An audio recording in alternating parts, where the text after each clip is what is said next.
નમસ્તે દોસ્તો, આજે હું બનાવું છું લીલી તુવેર અને રીંગણનું શાક.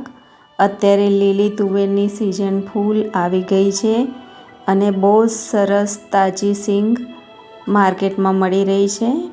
તો ચાલો બનાવીએ. તો સૌપ્રથમ મેં 4 થી 5 નાના રીંગણ લઈ લીધા છે.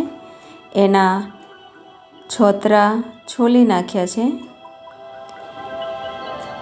અને એના એકદમ નાના નાના પીસ કરી લેવાના છે. અને રીંગણ જલ્દી કાળા પડી જતા હોય છે એટલે હું ડાયરેક્ટ પાણીમાં સમારું છું. મેં નાની સાઈઝના 5 રીંગણ લીધા છે અને એકદમ નાના નાના પીસ કર્યા છે કે જે સરસ રીતે ચડી જાય.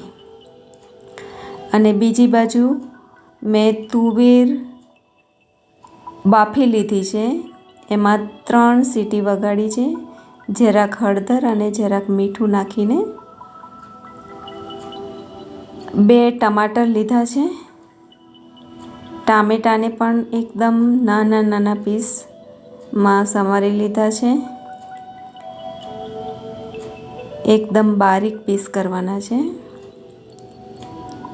કે જેનાથી એની ગ્રેવી સરસ જાડી થાય. હવે બીજી તરફ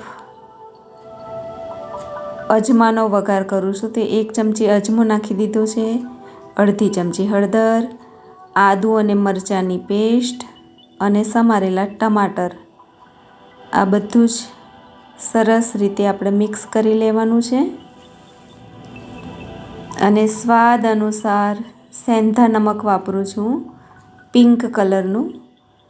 તો એ પણ આપણા ટેસ્ટ અનુસાર આપણે લઈ લેવાનું છે. હવે નાખું છું ધાણા જીરું, કશ્મીરી લાલ મરચું, જેનાથી કલર બહુ સરસ આવે છે. હવે બારીક સમારેલા રીંગણ એમાં એડ કરી લેવાના છે.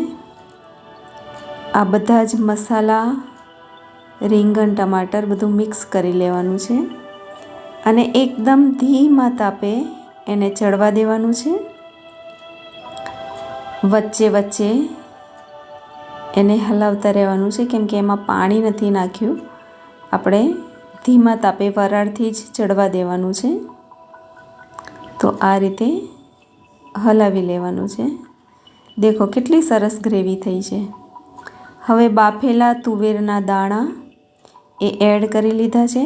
મેં લગભગ 150 ગ્રામ જેટલા રીંગણ અને 150 ગ્રામ જેટલા તુવેરના દાણા એટલું લીધું છે જે 2 માણસ આરામથી ખાઈ શકે. હવે થોડુંક ગરમ પાણી જે તુવેરના દાણામાંથી નીકળ્યું હતું એ પાણી મેં એડ કરી લીધું છે. થોડો ગરમ મસાલો એડ કર્યો છે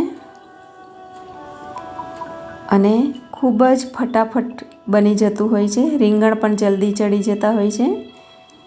ધાણા એડ કરી દીધા.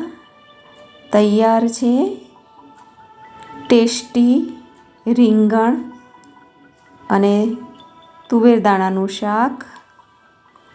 દોસ્તો, મારી ચેનલને સબસ્ક્રાઈબ કરજો અને વિડીયોને શેર કરજો. Thank you.